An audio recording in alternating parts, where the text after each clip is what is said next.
is purposely attempting to spread panic on Wall Street. The decisions that the Fed just made don't make any sense at all. Back on March 3, the Federal Reserve announced an unscheduled emergency interest rate cut for the very first time since 2008.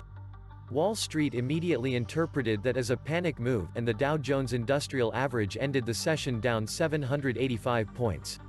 So Fed officials had to know what was going to happen once they announced an even bigger unscheduled emergency interest rate cut on Sunday.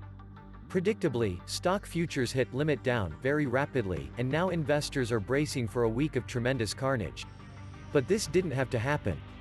Yes, we witnessed 3 of the worst trading days in U.S. stock market history last week, but on Friday the Dow Jones Industrial Average was up 1,985 points. It was an absolutely epic rally, and if the Fed had not caused so much panic, there may have been a good chance that the rally could have continued into next week.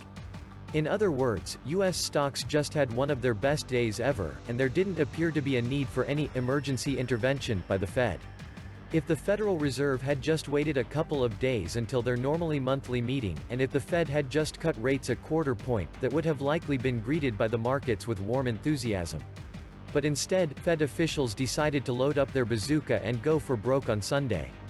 In addition to using up all of their interest rate ammunition in one epic volley, the Fed also officially restarted quantitative easing.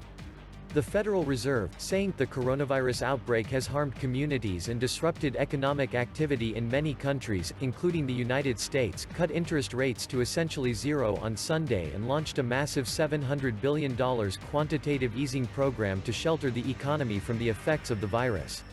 The new Fed funds rate, used as a benchmark both for short-term lending for financial institutions and as a peg to many consumer rates, will now be targeted at 0% to 0.25%, down from a target range of 1% to 1.25%. These moves have panic written all over them, and investors immediately responded accordingly. Stock market futures hit limit down levels of 5% lower, a move made by the CME Futures Exchange to reduce panic in markets. No prices can trade below that threshold, only at higher prices than that, down 5% limit. Dow Jones Industrial Average futures were off by more than 1,000 points, triggering the limit down level. S&P 500 and Nasdaq 100 futures were also at their downside limits. As I mentioned above, Fed officials saw what happened immediately after their March 3 emergency rate cut, and so this sort of response by the markets should have been foreseeable. As Wolf Richter has noted, these latest moves by the Fed were the opposite of being confidence-inspiring.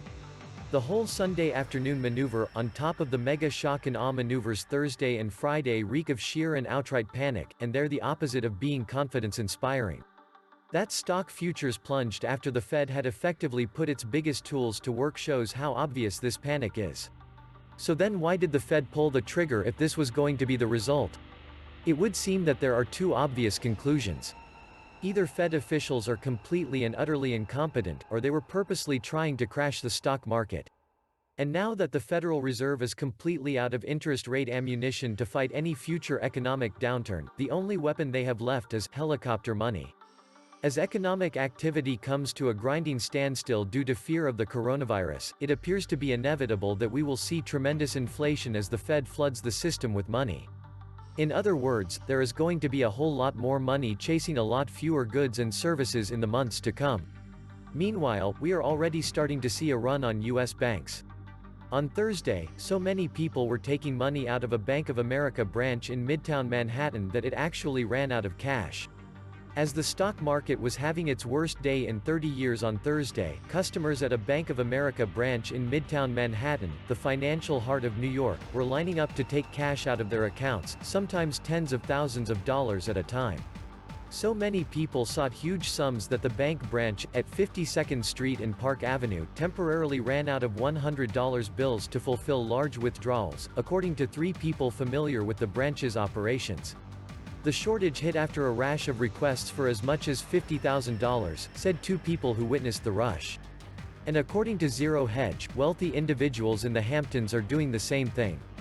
As the ultra-rich Snake Plissken out of the soon-to-be quarantined Manhattan, where at least one bank has already run out of $100 bills, to fortify themselves against the viral zombie peasant hordes in their impregnable castles in the Hamptons, one thing they're looking to hoard is cash, which has caused some substantial pressure on financial institutions in the area, according to Bloomberg. At least one New Yorker had his $30,000 cash withdrawal request denied at a Chase bank after being told the limit was $10,000. Meanwhile, bank employees said they were waiting on a shipment of cash to fulfill other requests that have been made exceeding the $10,000 amount. Other branches in the area were unable to help in fulfilling the request, with the East Hampton branch reportedly telling the Southampton branch that it had two massive withdrawal orders of its own that it was trying to deal with. Hopefully we won't see similar scenes all over the country in the weeks ahead. But without a doubt, panic continues to spread all over the globe. The following examples come from CNN. A woman at an Australian supermarket allegedly pulls a knife on a man in a confrontation over toilet paper. A Singaporean student of Chinese ethnicity is beaten up on the streets of London and left with a fractured face. Protesters on the Indian Ocean island of Reunion welcome cruise passengers by hurling abuse and rocks at them. The coronavirus risks bringing out the worst in humanity. Yes, this virus is definitely bringing out the worst in humanity. Here in the United States, two panicked shoppers became so enraged with one another that they began hitting each other with broken wine bottles. A brawl erupted in a Georgia Sam's Club packed with shoppers, during which two feuding men slashed each other with broken wine bottles. A second incident in a Costco in Brooklyn saw an employee pleading with two women to calm down after a screaming match began when carts collided in the mobbed store. This is why it was so important to get prepared in advance. For years I have been mocked for telling my readers to get prepared, but now those that did are going to be very thankful for the things that they have stored up. If you are not prepared, you can go brave the giant crowd storming the stores if you wish, but at this point the big stores are going to be one of the very best places in the entire country to catch the virus.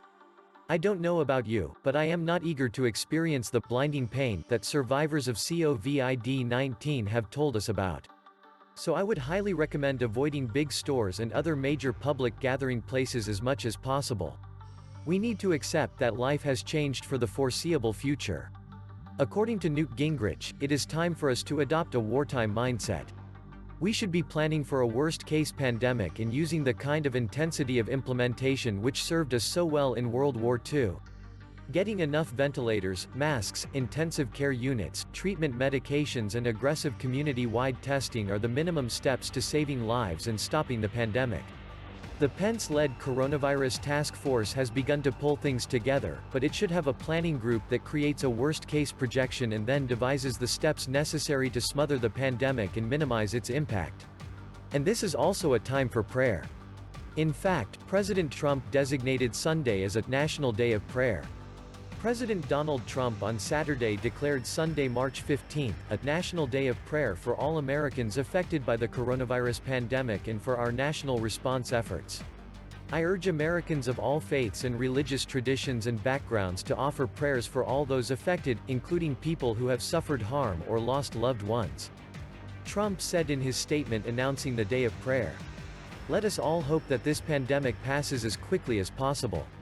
But the CDC just issued new guidelines that recommend that gatherings of 50 people or more not be held for the next 8 weeks. Of course, most decision makers